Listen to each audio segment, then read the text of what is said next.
Estamos a 8 de agosto, octavo día del octavo mes. Casualmente no es el octavo año, y déjenme silenciar que ya hizo por aquí un ping. Agosto de 2024 en ecología. Estamos abordando un barco no. Estamos abordando la tercera sesión, la tercera sección, la tercera parte del curso, que es del programa del curso de la OEA de Ecología, que se refiere a actividades antropogénicas, historia y consecuencias. Comenzamos el día de ayer, miércoles 7 de agosto, revisando lo que decía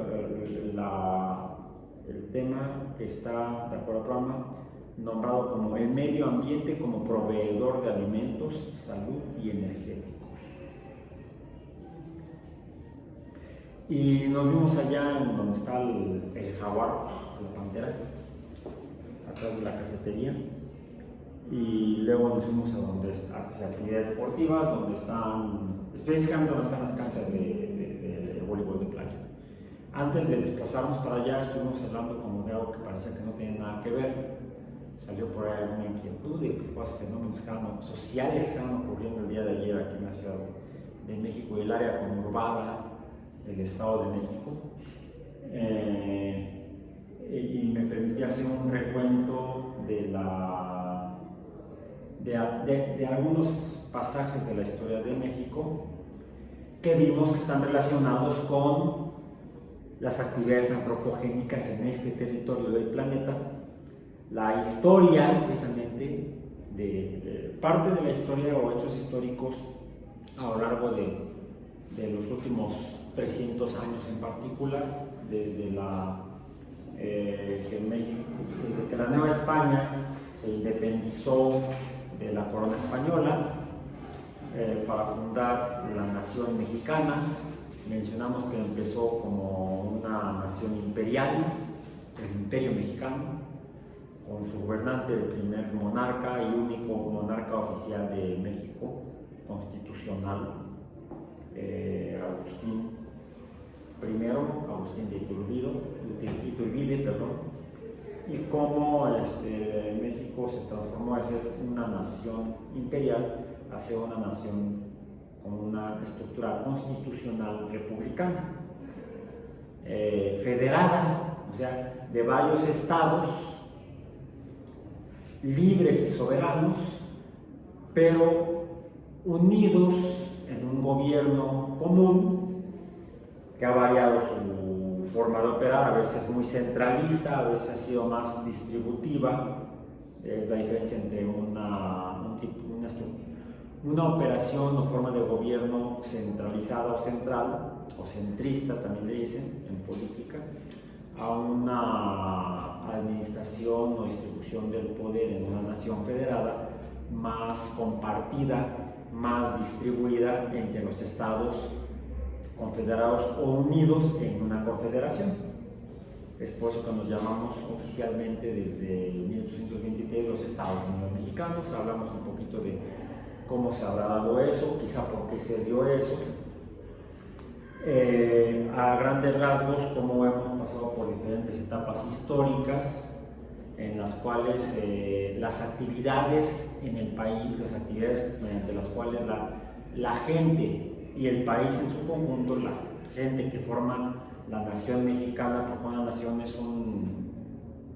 dicen en política que una nación es un grupo de gente que se pone de acuerdo, que vive en el mismo lugar, puede compartir las mismas creencias, la misma visión del mundo, la misma ideología inicialmente, quizá el mismo origen étnico o genético, o a veces la misma creencia mágico-religiosa. mencionamos que de hecho México así nace, incluso como imperio, como un imperio católico. Decide cambiar en 1823 a ya no ser imperio, pero seguir siendo católico, ¿sí? Que es en 1856 cuando, después de un conflicto entre los mexicanos, pues se impone a través del triunfo, en un conflicto armado, la Guerra de Reforma, pues un cambio a la constitución del Estado mexicano, donde el Estado, por cierto, son todas esas personas que se juntan, que comparten al menos el territorio, y eso es una nación, un grupo de gente que comparte un territorio y se asume como similares o iguales, compartimos ideas, territorio, orígenes, creencias, y entonces nos constituimos como un Estado nacional. Creo que hemos mencionado, y no recuerdo si lo mencioné el día de ayer, que históricamente en el desarrollo de la humanidad, los primeros asentamientos humanos que se establecieron de manera fija en algún territorio fueron en pequeños territorios donde construyeron las primeras ciudades, se asumieron como con ideas, principios, orígenes comunes, y fue así como las primeras civilizaciones se establecieron como estados, como ciudades-estado, no estados nacionales. El concepto de estado nacional, como actualmente lo entendemos, es relativamente reciente en la historia de la humanidad, mientras que las ciudades-estado se van formando en los diferentes continentes desde hace 5.000 años, y poco a poco en los diferentes continentes. Por ejemplo, que tengamos evidencia arqueológica y paleontológica en el continente americano se dio hace menos tiempo, ¿sí? No 5.000 años, sino quizá alrededor de unos 2.500 años más o menos, aparentemente, según los últimos datos que he podido revisar o ver o leer. Hay discusión entre los expertos, tanto historiadores como arqueólogos, pero sí se tienen algunos restos arqueológicos de asentamientos humanos en el continente americano que parecen fecharse o datar de hace, por ejemplo, dicen que las ciudades mayas se pueden haber establecido en el sur, las más antiguas, hace unos 1.300 años. Hay quienes creen que tienen más tiempo, y hay otros asentamientos en el Golfo de México donde se desarrolló la cultura olmeca que hay problemas para fecharlos. Algunos sugieren que tienen alrededor de 2.500 años o quizá más. Entonces, eso revísenlo, cuáles son los antecedentes en nuestro territorio de la fundación de ciudades-estado, que dio lugar al desarrollo de las diferentes culturas en nuestro territorio actualmente nacional. México surge como nación de manera muy accidentada entre 1810 y 1821-23, ahí va cambiando el conflicto social y guerra civil entre los nativos de esta tierra para dar finalmente lugar a la fundación de México como un estado, una nación independiente políticamente de la corona española. Es un conflicto que dura alrededor de 10 años. La guerra de reforma, pues hay variación, fueron de 4 a 6 años ese conflicto entre mexicanos, con la participación o intervención de otro estado nacional, o de hecho otro imperio, el imperio francés, que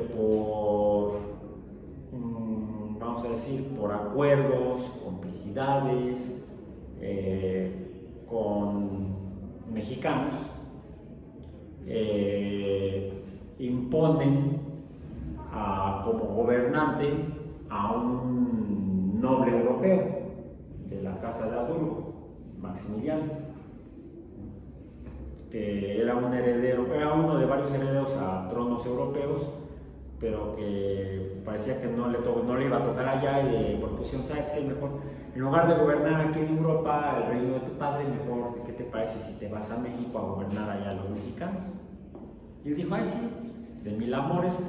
Sí, de mil amores él se enamoró de aquí, pero pues llegó como un gobernante que legal, técnicamente, desde un punto de vista legal, habría sido ilegal, porque fue impuesto a través de las armas y no por un proceso legal, de acuerdo a como habría establecido la Constitución previa. Las constituciones a veces establecen lo mismo años para poder modificarse, reformarse.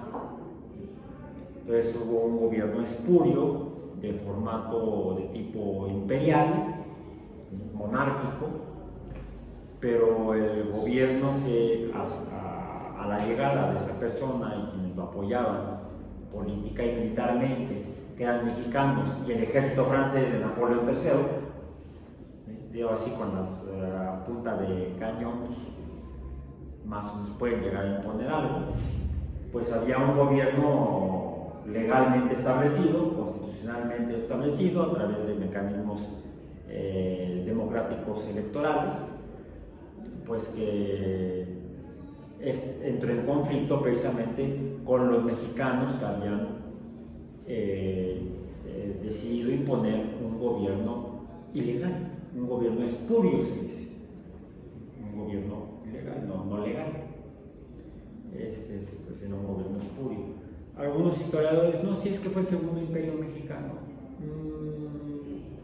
Como proceso histórico sí, fue un hecho, pero como proceso legal, políticamente legal, constitucional, pues se puede poner en duda. Podemos usar los métodos de la ciencia para discutir y con base en las evidencias llegar a una conclusión de si se trató de un gobierno legal o ilegal. Pero bueno, ¿y eso qué tiene que ver? Porque estamos abordando en nuestro curso de la huella de ecología lo que son las actividades antropogénicas, o sea, todo lo que hacemos los humanos, todo, y que causa o tiene efectos y causa cambios en el entorno, en los ecosistemas. Hemos mencionado que cuando hay ecosistemas,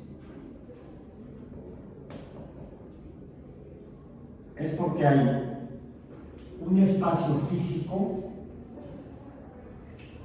y digo espacio físico porque no se refiere específicamente a un territorio, es decir, a un sustrato, porque puede ser, el espacio físico puede ser no un espacio bidimensional de una superficie, de un terreno, sino puede ser una columna de agua. Una columna de agua en un cuerpo oceánico, marítimo, o sea, marítimo, oceánico, o puede ser de agua dulce, una laguna, un cuerpo de agua como una laguna, un lago, un río mismo, presenta una columna de agua dinámica, está cambiando por la corriente del río. Y entonces es un espacio tridimensional. Lo mismo ocurre con el espacio atmosférico. El espacio aéreo también es tridimensional, y en el espacio aéreo también tenemos organismos. De hecho, el hecho de que donde vivimos es un espacio tridimensional, no vivimos en tierra plana, y no me refiero a los terraplanistas, sino a la tierra plana, que sea un mundo de dos dimensiones, donde vivirían no los terraplanistas, sino los, ¿cómo le llamaríamos?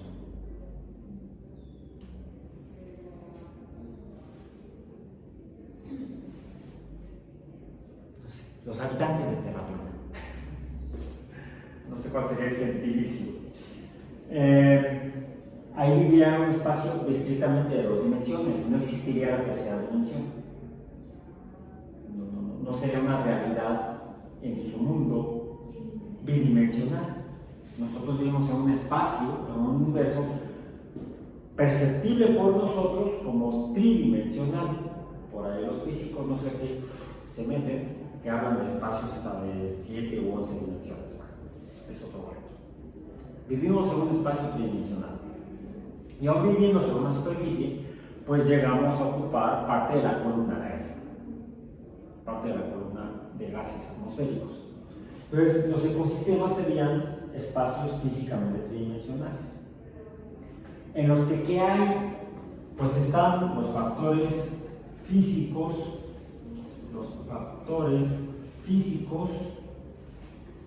y químicos, los gases de la atmósfera, los minerales del suelo son químicos, la luz, la energía térmica son físicos, son factores físicos y factores químicos que existen en el lugar y son los que llamamos factores abióticos. Estos son abióticos.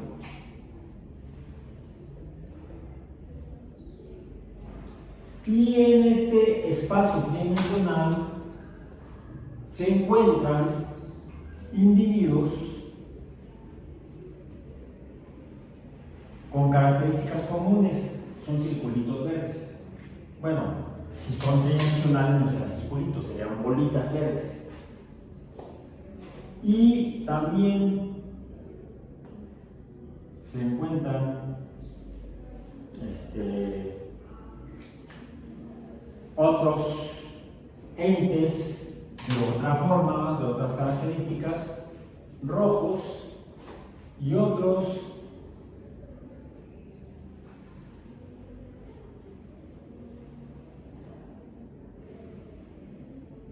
negros, cubitos, vamos a decir. Todo lo estoy representando como bidimensional, pero en realidad es tridimensional. Los ecosistemas son 3D. Esos se encuentran ahí, algunos se mueven, otros no, pero interactúan, quizá juntándose unos con otros, los verdes con los verdes, los rojos con los rojos, los negros con los negros, y a veces se juntan los verdes con los rojos y de repente ya hay menos rojos. No, será al revés aquí. De repente hay menos verdes.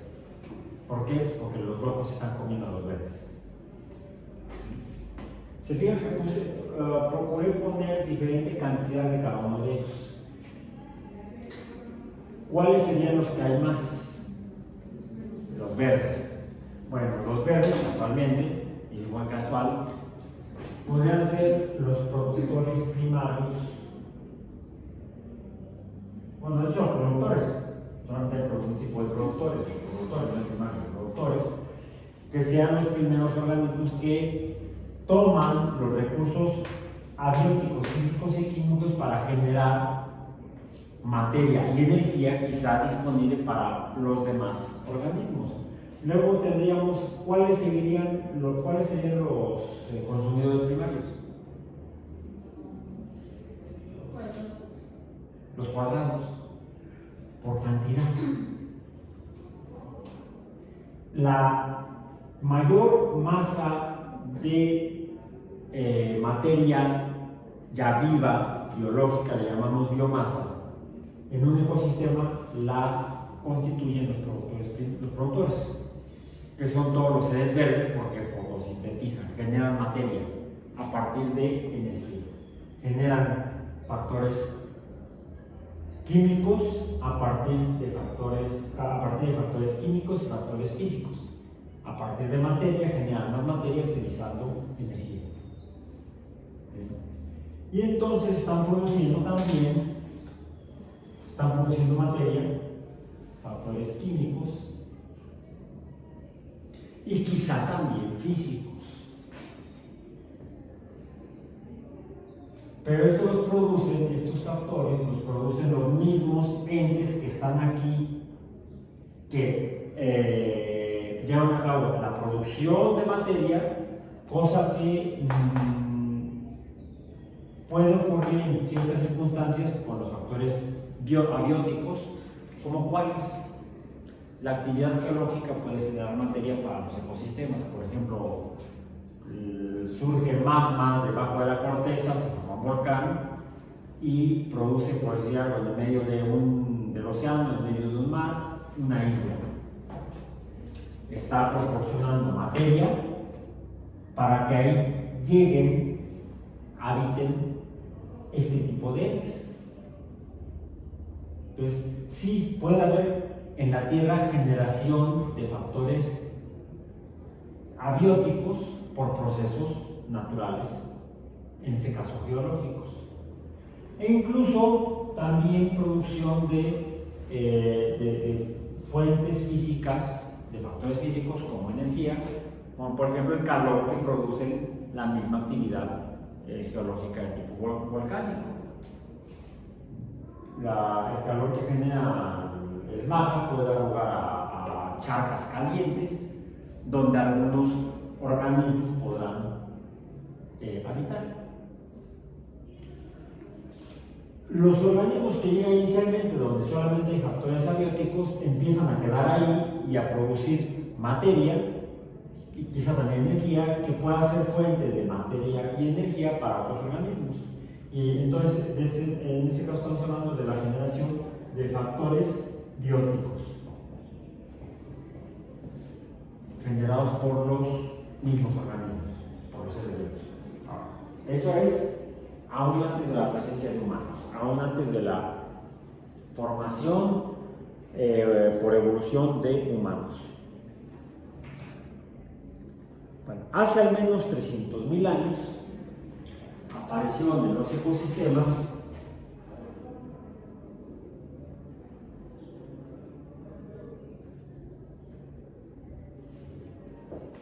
humanos. Por cierto, puse menos, ¿verdad? ¿Por qué?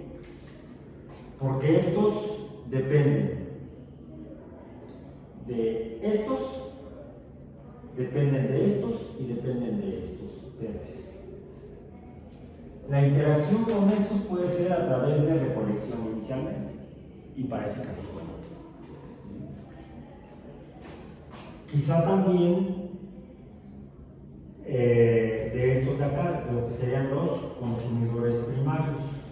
Consumidores primarios, que serían los que se alimentarían de estos de acá. Por cierto, quizá la interacción, porque si no era la más apropiada.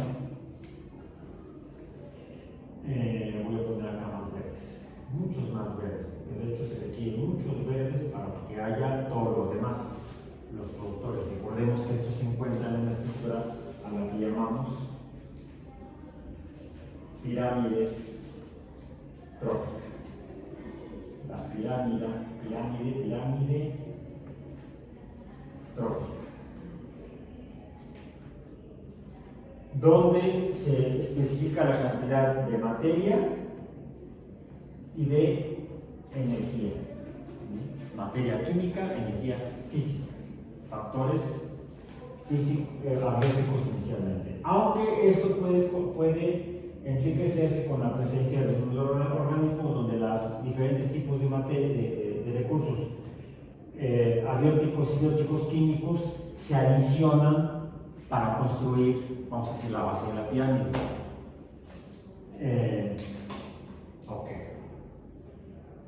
Luego entonces estos estarían, quizá los negros estarían alimentándose de los verdes, ¿correcto?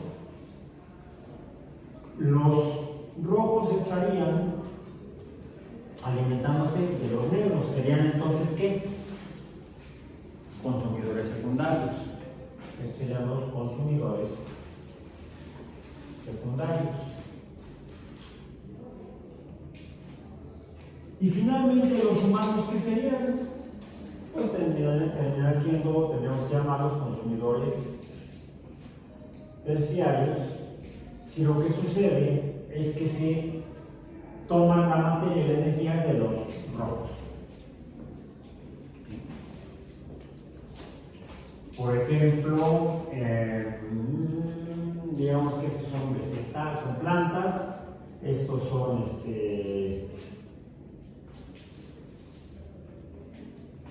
¿qué será? Conejos.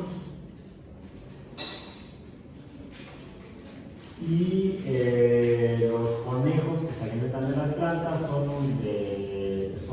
consumidos por coyotes.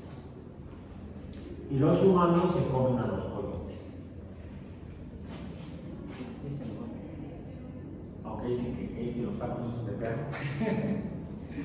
Es cuando llegaba a una taquería donde hay perros alrededor, porque dicen, no sé, perro no come perro, dicen. O sea, los tacos no son de perro. Ok, bueno. Cuando llegan los humanos, inicialmente son consumidores terciarios, pero también pueden entrar o competir con los consumidores primarios, porque también se alimentaban de vegetales. Inicialmente por recolección, la primera actividad humana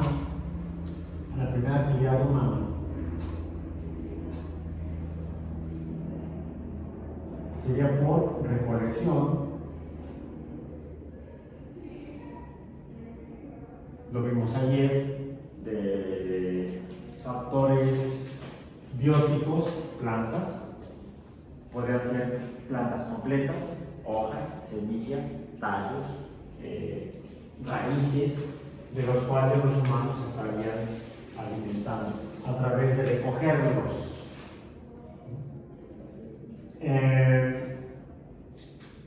Ya mencioné que quizá en una primera fase había sido muy difícil que los humanos fueran realmente cazadores. Quizá la primera actividad adicional a la recolección debe haber sido la carroña. Los humanos deben haber sido carroñeros, era más fácil llegar y comerse la carne que agarra el hueso que había quedado, lo que habían dejado los depredadores, que pelearse con el depredador o incluso que tratar de atrapar a la misma presa y competir con los depredadores, con los consumidores secundarios. Hasta que, aquí lo voy a poner así, los humanos desarrollaron la tecnología para la cacería.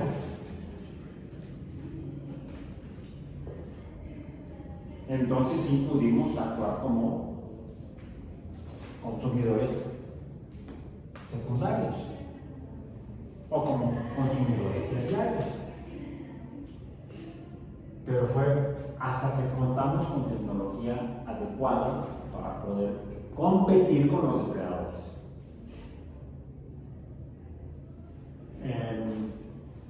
Y entonces habríamos sido ahora sí cazadores. Esto aparentemente ocurrió hasta hace unos 30.000 años más o menos, de 30 a 10.000 años. Años no, por 10 a la 3. Hace 30 a 10.000 años. ¿Cuándo? ¿Recolección de qué? De plantas. Y las plantas tienen lo que serían, abajo tenemos la raíz, tenemos el tallo, raíces como cuáles. Todavía nos alimentamos con raíces. ¿Cuáles? ¿Cuáles raíces usamos como fuentes de biomasa?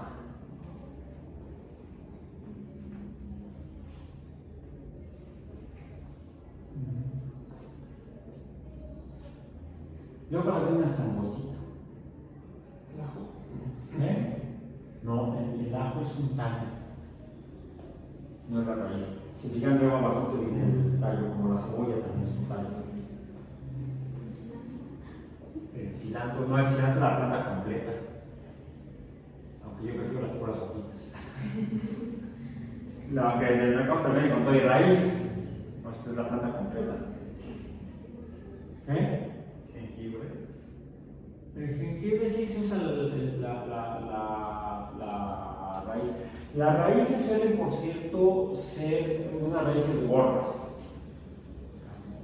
El camote. Se conocen como tubérculos. ¿Sí?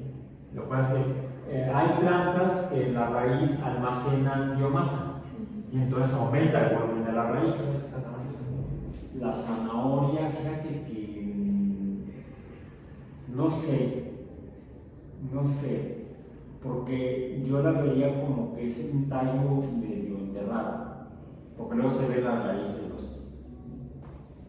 y luego la parte, la típica naranjada de la zanahoria que luego se come con Juan, ¿qué no, viejo? What's up?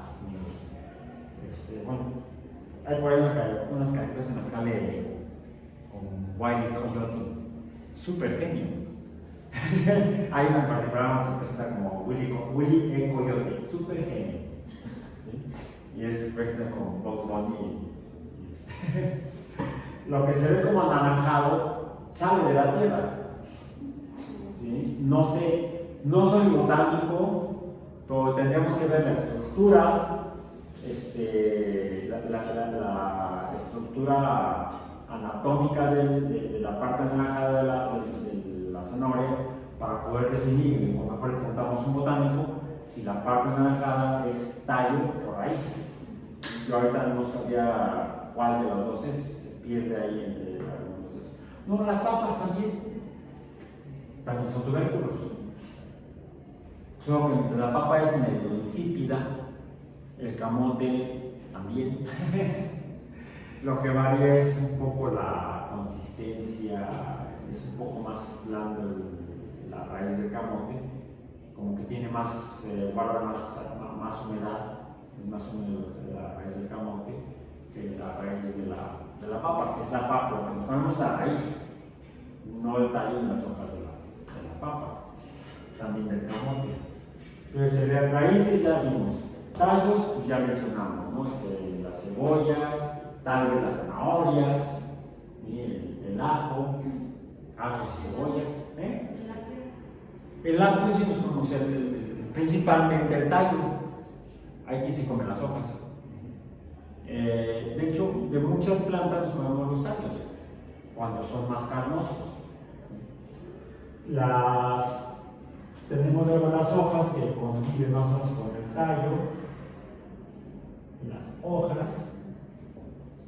¿Y qué pondríamos hasta arriba? Estamos hablando de la planta, por cierto, estamos hablando de angiospermas.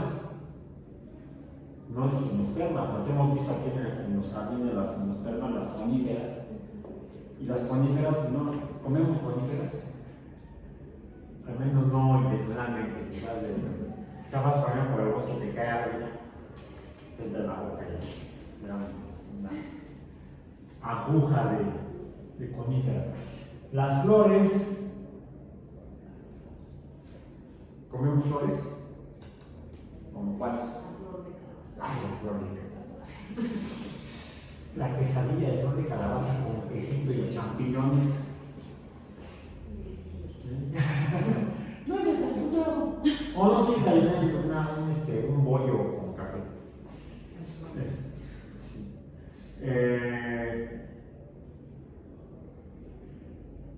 ¿Y en las flores qué hay? Lo que vimos ayer en el campo de voleibol. Las semillas, comemos semillas, son la principal fuente de biomasa actualmente para los humanos y lo que detona hace 30 a 10.000 años el desarrollo de las sociedades humanas para dar hace 5.000 años lugar a las primeras ciudades-estado.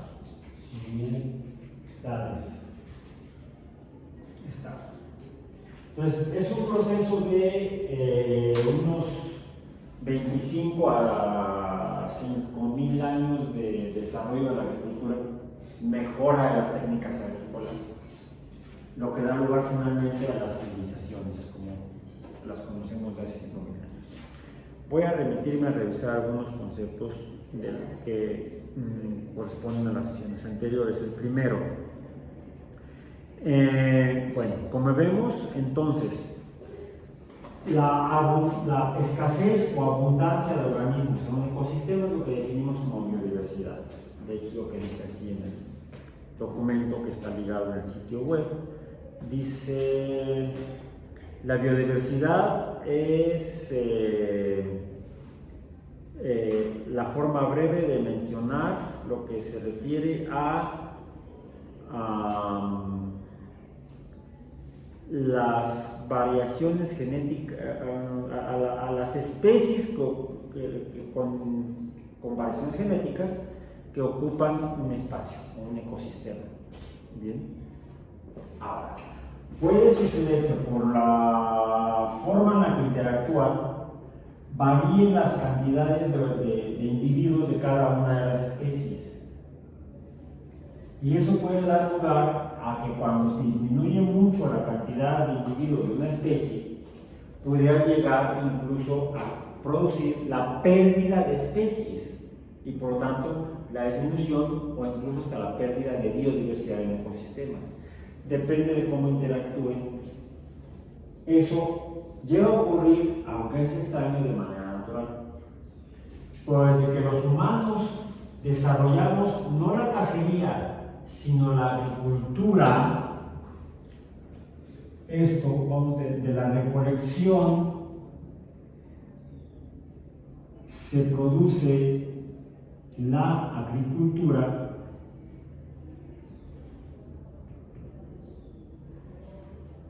y quizá porque íbamos recolectando plantas, flores con semillas y quizá caía en el lugar en el que nos sentábamos temporalmente y veíamos que brotaban las plántulas, quizá descubrimos o inventamos la agricultura como el proceso de cultivar plantas, de hacer que se reproduzcan las plantas. Quizá en un principio fue accidental. Uno tomaba flores, ya flores maduras, o quizá la flor se estaba desarrollando. Hay flores que se desarrollan muy rápido. En cosa de 3 días ya está la flor seca y la semilla de desarrollo. Y si nos establecíamos en algunos lugares durante algunas semanas, o quizá incluso con días, podemos ver cómo de repente brotan plantas pequeñas del suelo. Lo podemos ver aquí en los jardines cuando dejan de cortar la hierba y vemos cómo cerca de los árboles o donde no había nada, de repente vemos plantas pequeñas. Ahora con las lluvias que ha habido en el último mes, recuerdo en un jardincito que está al lado del edificio donde vivo, se estaba todo pelón, vamos a decir, sin vegetación. No le ha dado mantenimiento la alcaldía del jardín, y se veían de hecho algunos manchones donde parecía haber hierba, césped, pasto. Lo demás era o gravilla o tierra desnuda. Poco a poco empecé a ver algunas pequeñas hojitas como que brotaban del suelo. Bueno, ahorita ya está cubierto, incluso con plantas de esas mismas hojas, pero más grandes y ya a una altura casi como de 30 centímetros, en cosa de un mes. Revisen donde viven si han visto algo similar.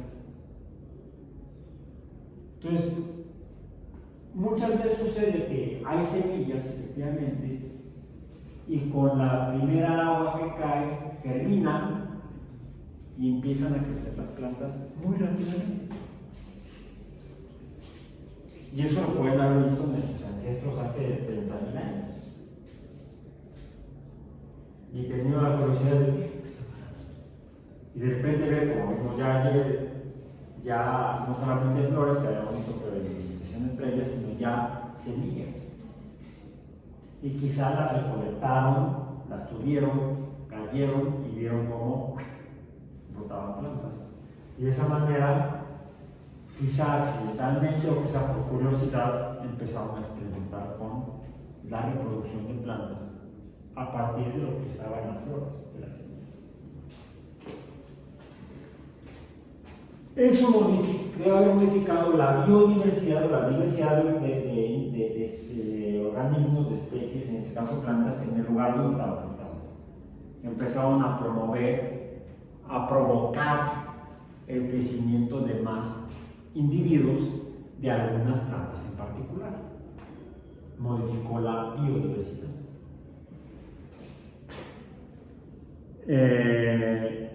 Ahora, eso habría dado lugar a un incremento en la biodiversidad, un enriquecimiento de la biodiversidad, efecto neutro, nada, o podría haber dado lugar a pérdida de biodiversidad.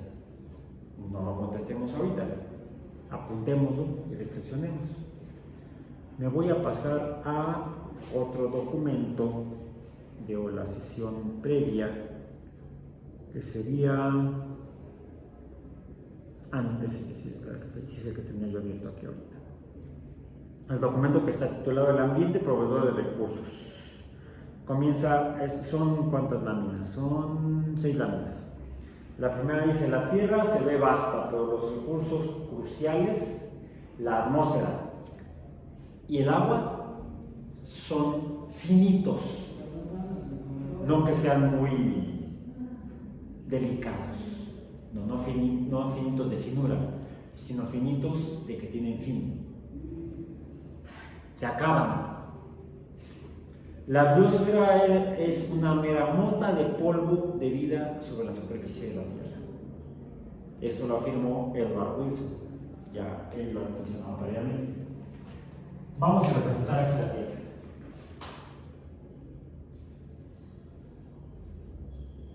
La Tierra, esta es la Tierra. Tiene razón, o tenía razón en lo que mencionó Wilson, ya falleció, creo que el año pasado. La biosfera es una mera mota de polvo de vida sobre la superficie de la Tierra, sobre la superficie terrestre. Necesitaremos conocer la magnitud de la superficie terrestre, el tamaño. Bien. ¿De qué tamaño es la superficie de la Tierra? ¿Cuál es su magnitud? Su número de espacio. Bueno, primero recordamos que la superficie de la Tierra existe sobre una esfera o esferoide, no es una esfera perfecta. Tiene forma parecida a una esfera. ¿De qué magnitud es la superficie de esa esfera? ¿De qué magnitud? Necesitamos conocerlo o medirla de alguna forma. Podemos conocerlo a través de quizá el radio terrestre, R sub índice T. ¿Cuál es la magnitud del radio terrestre? Si no me acuerdo, medio lo calculo acordándome de el radio es por 2 es igual al diámetro terrestre. ¿Y cuál es el diámetro terrestre? Si no me acuerdo, del dato que sí me acuerdo es de la circunferencia terrestre, que en el año 200, aproximadamente 230 antes de nuestra era, Eratóstenes, y este pulmón ya parece que llegó hasta aquí, calculó la circunferencia terrestre, calculó C subíndice T igual a 40.000, en medidas actuales, no en las que la calculó Eratóstenes, eso en estadios, era la longitud, la unidad de longitud que usaban los griegos, equivale a los estadios que calculó a actuales 40.000 kilómetros. Esa es la circunferencia terrestre. ¿Cómo calculamos el diámetro? Pues 40.000 entre pi, porque la circunferencia es 3.14159264 veces el diámetro. Entonces, en su calculadora dividan 40.000 entre pi y da 12.000, ¿cuánto? 12.000 732.40 kilómetros. Ese es el diámetro. El radio sería la mitad, serían 6.300, ¿cuánto? 66 kilómetros. Bueno, con el radio y la fórmula de la esfera podemos calcular la superficie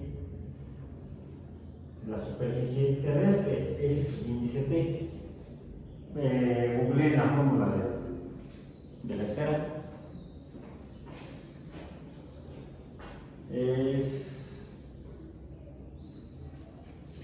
Del círculo es pi por radio cuadrado, ¿no? De la esfera, ¿cuál es la fórmula? Que la traigo aquí a la mano, tenía yo también que explorarla. Sobre sería 4pi por radio al cuadrado. 4pi por radio al cuadrado es igual a 4 pi por r cuadrada, entonces sería 6.366 al cuadrado por sí mismo, o sea, al cuadrado, 3.666 al cuadrado por 4 por pi. ¿Cuánto da?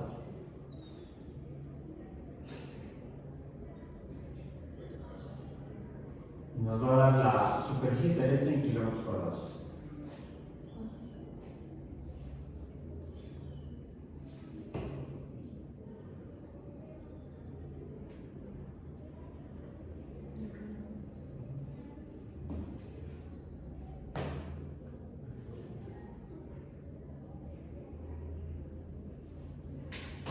También les colaboro entonces.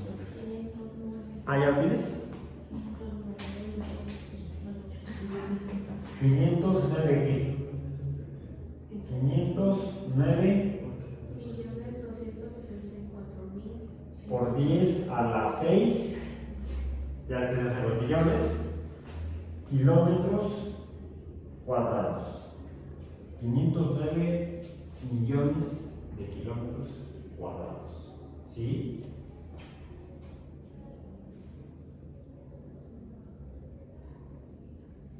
Sí, me parece la superficie de la Tierra que es de 510.1 millones de kilómetros al cuadrado. Entonces estábamos lejos.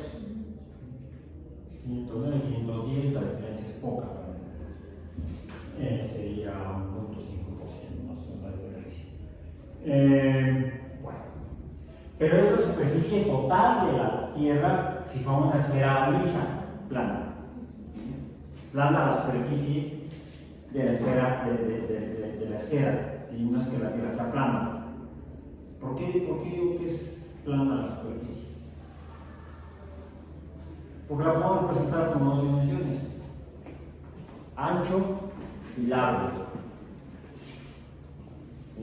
Nada más que si camino a lo largo de un paralelo, le voy a dar la vuelta a la Tierra. ¿Sí? Entonces, si caminamos uno por allá y otro por acá y vamos cada uno en un paralelo, le vamos a dar la vuelta completamente a la Tierra, vamos a regresar al mismo punto, cada quien a su punto inicial. Sin embargo, si caminamos en paralelo por los meridianos, vamos a chocar al llegar al polo norte o al polo sur. Lo que nos confirma que entonces que la Tierra, nos confirmaría que la Tierra es esférica. Bueno, la superficie es cuadrática, 509 millones de kilómetros cuadrados, pero no toda la superficie, no podemos dar la vuelta a la Tierra caminando. Y no porque nos cansemos. Tenemos que caminar un buen tramo y luego otro tramo más grande, quizá nadar. ¿Por qué? Dicen que 3/4 partes de la Tierra, 3/4 partes de la superficie terrestre es agua oceánica, son océanos. ¿Cuánto es entonces la superficie seca? La superficie terrestre continental, ese es su índice TC, ¿cuánto mide? Sería 510 millones entre 4. ¿Sí? ¿Cuánto es? De esto sería entonces 509, salud, por 10 a la 6 entre 4, nos va a dar la superficie continental.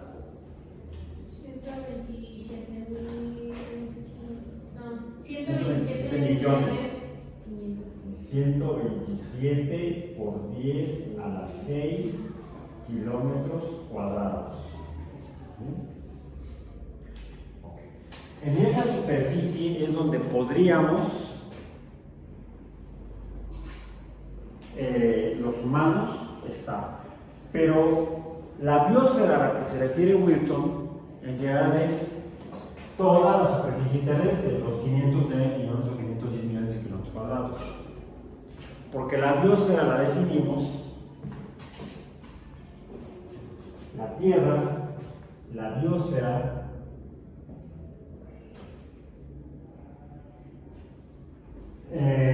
como masa, la masa, biosfera como masa, es la constituida por los factores bióticos, porque es donde viven los organismos forman parte de los factores bióticos, y sus productos, vamos a decir, lo que producen los organismos, y donde viven es la biosfera.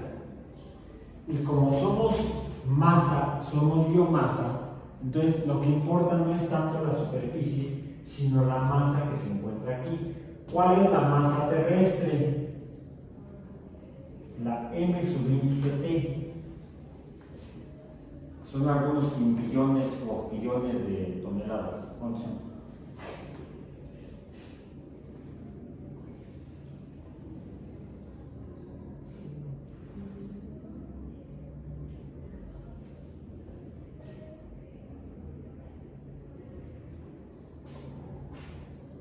¿Cuál es la masa terrestre? Esa es la masa de la Tierra. Masa. 5.97. Bueno, en kilogramos es 5.972 por 10. 5.972 Por 10 a la 24. por 10 a la 20, por 10 a la 24 kilogramos. Por 10 a la 24 kilogramos. O sea, es un 5 o un 6, vamos a decir 5.9, podemos reducir a 6, 6 por un 6 y 24 ceros. 6 por 10 a la 24 es la masa. Es una masa y ocupa espacio porque es materia. Es tridimensional, ocupa un espacio tridimensional. ¿Cuál es el volumen terrestre? B subíndice T. Eso lo podemos obtener a partir de del radio o del diámetro. Así como la superficie la calculamos a partir del radio, 4pi por radio cuadrado, el volumen, ¿cuál es la fórmula de la esfera? Del volumen de una esfera. 4 tercios de pi por radio al cubo. ¿Sí? ¿Estamos de acuerdo? Entonces sería 6.366 al cubo por pi por 4 entre 3. ¿Cuánto es?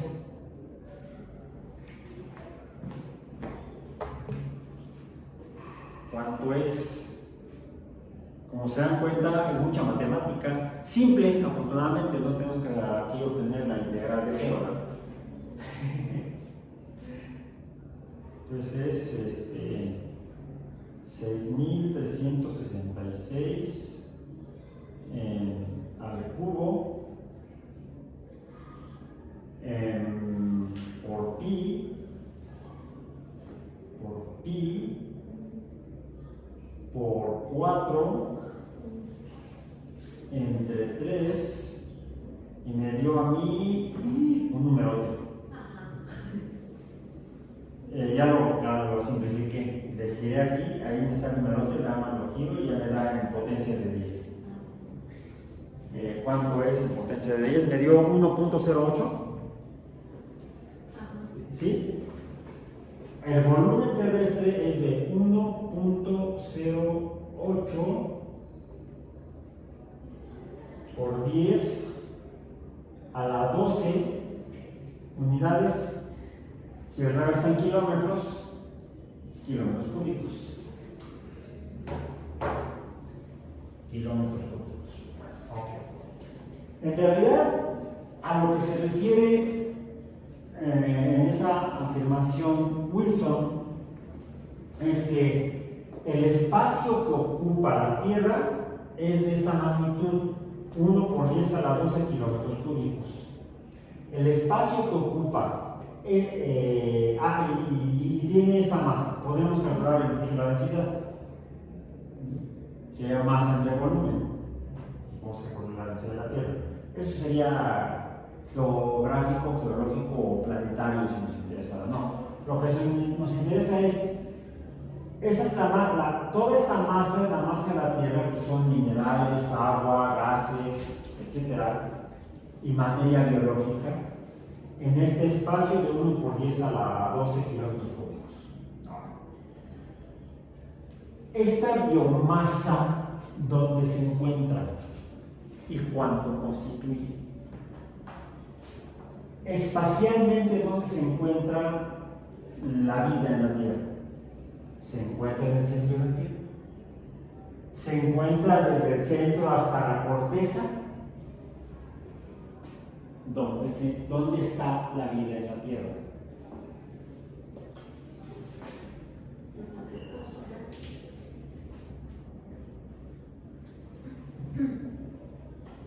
Lo que sería la litosfera, principalmente. La litosfera es la superficie o corteza rocosa en la superficie de la Tierra. Esa sería la litosfera.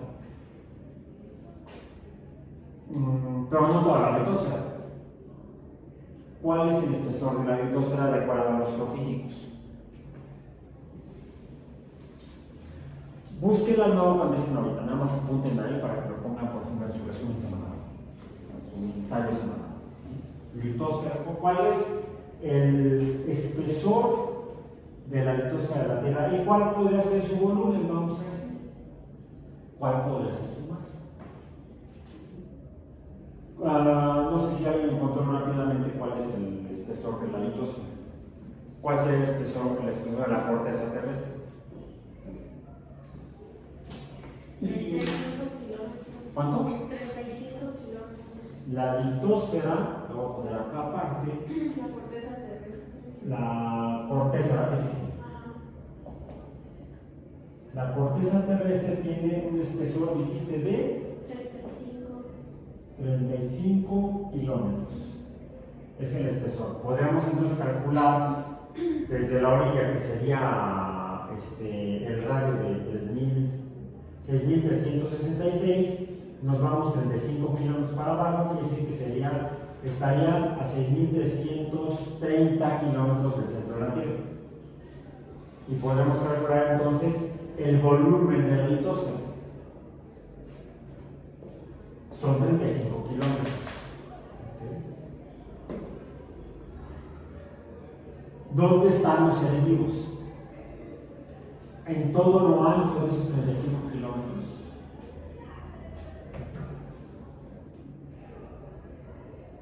Cuando estaba yo en la primaria decían que la biosfera terrestre era solamente la superficie de la Tierra. Creo que era una exageración, porque nosotros no vivimos exactamente en la superficie promedio de la Tierra, que sería 0 metros sobre el nivel del mar, sino que estamos, ya lo vimos la vez pasada, a 2.250 metros sobre el nivel del mar. Estamos a más de 2 kilómetros por encima de la superficie, vamos a decir, de la Tierra. Entonces, eso es por encima. Y cuando en 1961 Picard y ¿quién fue? Un compañero de él que era oficial de la Navy de los Estados Unidos, se me fue el nombre de este cuate, Luego ayudó el autor de la película de Titanic, el productor y director, James Cameron. Ayudó a James Cameron a bajar a donde este cuate bajó junto con Picard, a la Fusa Challenger en el fondo del Océano Pacífico, cerca de las Islas Marianas.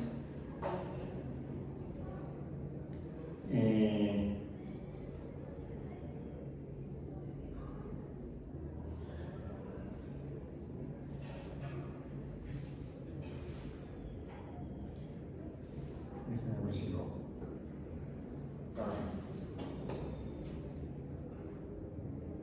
aquí está. Don Walsh, el oficial naval norteamericano fue Don Walsh. Walsh y Picard, creo que fue en 1961, lo reviso y otro como me salió.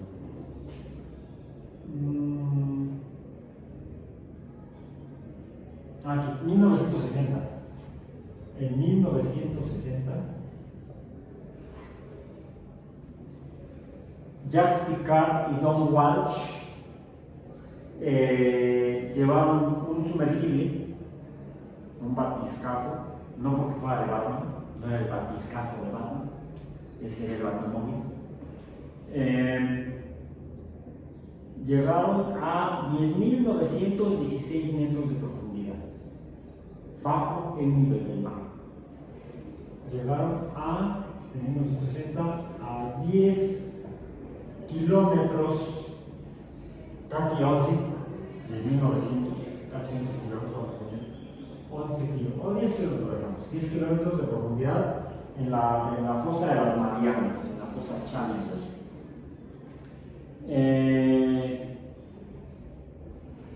En 2012, Don Walsh ayudó a James Cameron a llegar también a una profundidad similar. Y otro cuate, otro sujeto, no puedo el nombre de este cuate, llegó también hace poco tiempo a la fosa Challenger. Han sido 4 personas las que han llegado a esta profundidad máxima bajo el nivel del mar. Más personas han caminado en la Luna, 12, que las que han llegado dentro de una nave a la parte más profunda que se ha podido en el océano. Que hasta donde han medido los oceanógrafos es la zona más profunda sobre la corteza terrestre, a partir de los 0 metros sobre el nivel del mar. En cuanto a la corteza terrestre, no se ha logrado bajar mucho, así con personas. Se ha logrado perforar, pero no han bajado personas a profundidades de 10 kilómetros directamente a la corteza. Sí, al dejar la corteza, pero bajo el fondo marino. ¿Sí? En el fondo marino. Y se han encontrado organismos. Poquitos, pero se han encontrado. La parte más alta de la Tierra es la cordillera del Himalaya, donde está la montaña más alta, que es el Everest, que tiene 8.898 metros de altura, si no me equivoco. Algo por ahí, son casi 8.900 metros de altura. O sea, son 8 kilómetros, 8 o 9 kilómetros. Y ahí, bueno, hay un montón de gente muerta ya.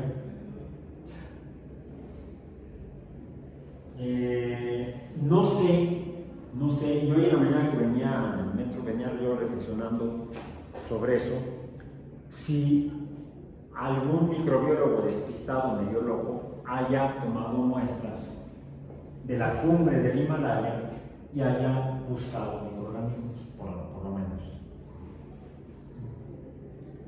Los montañistas, yo no sé de biólogos que hayan subido al Everest, a lo mejor sí, tampoco ecólogos, no sé. Pero no tengo yo noticia de algún reporte sobre la biodiversidad en las cumbres del Himalaya. Sí sabemos que hay diferentes tipos de organismos arriba de los 5 o 6 mil metros en las cumbres por ejemplo, no del Himalaya, pero sí de los Andes. En las montañas más altas de México también se han encontrado diferentes tipos de organismos, y no me refiero a los montañistas. Entonces, entre 10 kilómetros de profundidad sobre el nivel del mar y vamos a decir 5 kilómetros por arriba del nivel del mar, en una cubierta de un espesor de 15 kilómetros, no 35, pero sí 15, hay seres vivos. Podríamos decir que esa sea la magnitud de la biosfera. Esa sería la biosfera a la que se refiere finalmente, o se refirió finalmente Wilson. ¿Qué tanto representa respecto al volumen terrestre? O la dimensión del radio a la corteza terrestre, que son 6.000 kilómetros. Solamente 15 kilómetros es el espacio en el que habitan los organismos, es el espacio de la biosfera. ¿Qué porcentaje es 15 de 6.366? Una mota de polvo sobre la superficie terrestre. Wilson no se equivocó de acuerdo con esta reflexión matemática que hemos hecho de la realidad de la Tierra. Bueno, las fuentes de energía para que haya vida, para que se forme la biosfera, son inicialmente la radiación solar, pero también tenemos vida en el fondo del océano, no exactamente en la fosa Challenger, sino lo que conocemos como las pozas hidrotermales. Lo voy a poner en rojo para que se note. Tenemos aquí las pozas hidrotermales.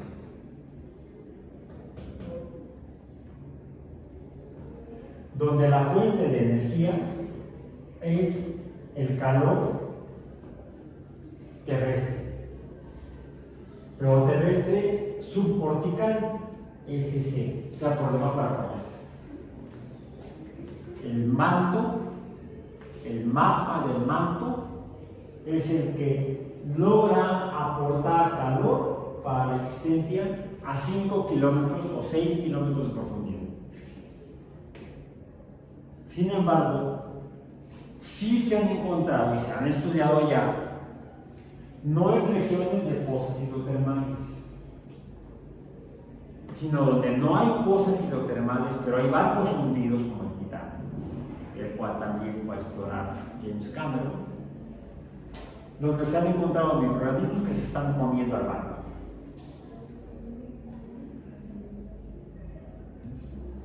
¿Cuál es la fuente de energía y cuáles son las condiciones energéticas?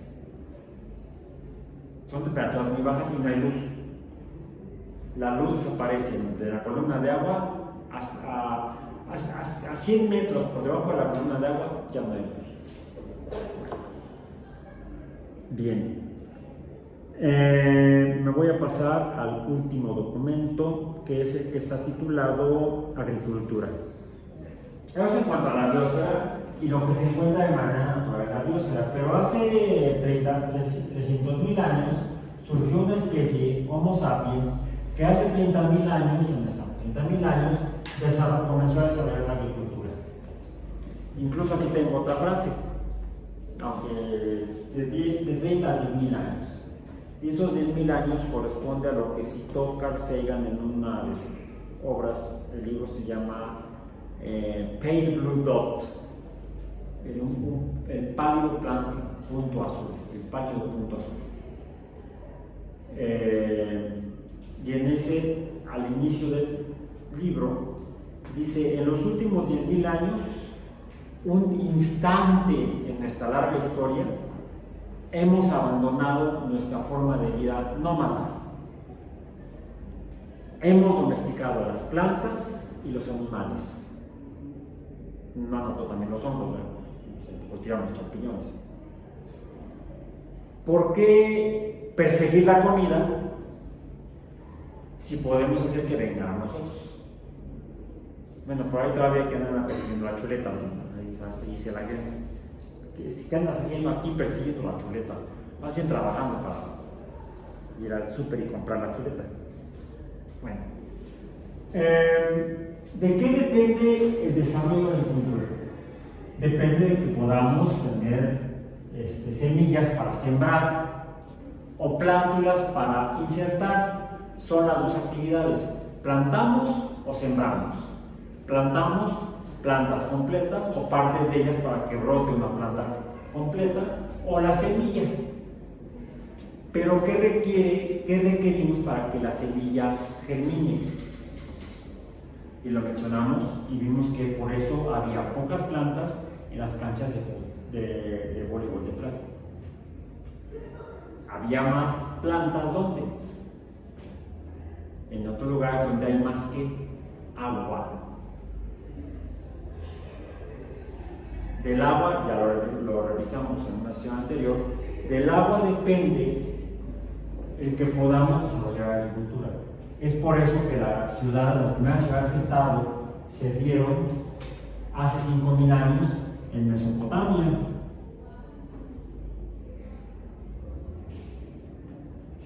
En medio de ríos, mesopótamos, meso en medio, pótamos, ríos. ¿Qué son los hipopótamos?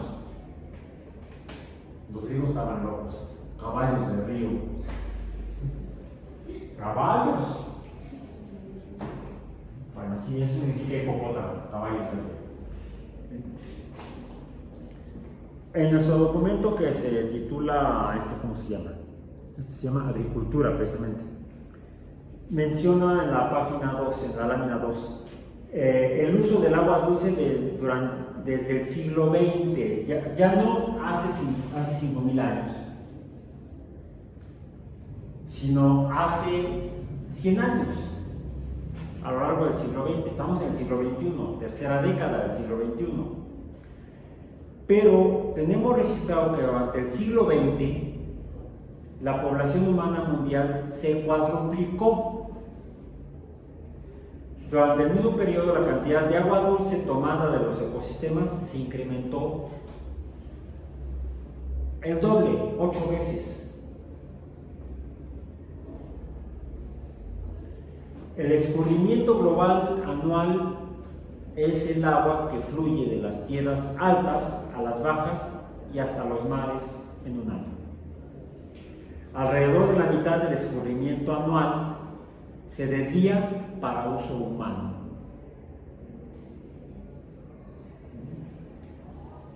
Lo pueden ver en la Ciudad de México.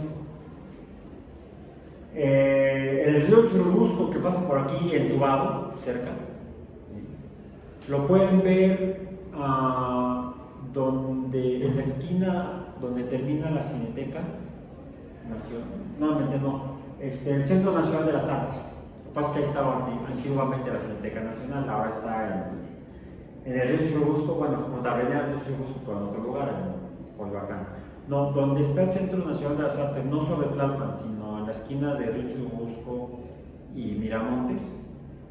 Ahí, si caminan, si se siguen por río Churubusco, van a poder ver el río Churubusco, ya descubierto.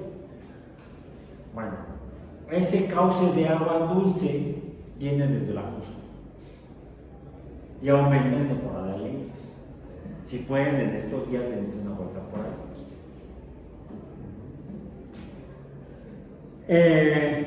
Esa agua la usaban los nativos de estas tierras antes de la llegada de los españoles y todavía después de la llegada de los españoles, hasta hace unos 80 años, 70 años quizá, para la agricultura se usaba en la Ciudad de México. Se usa porque está entubado. Y además ya no hay campos agrícolas ahí, hay ciudad, hay zona urbana, está urbanizada. Aún así, nuestro documento menciona que la extracción de agua, principalmente para la agricultura, ha reducido el flujo de muchos de los ríos más largos de la tierra, incluidos el Colorado, el Ganges, el Nilo, el Indo y el río Amarillo en Asia, por ejemplo, y a esos ríos, como se usan para la agricultura, y para la agricultura ponemos plantas que toman la materia, los nutrientes del suelo y se crece la planta. La cosechamos, la comemos, la distribuimos, hacemos pan, tortillas y no le regresamos parte de los nutrientes que suceden cuando un árbol, una planta muere o las hojas caen.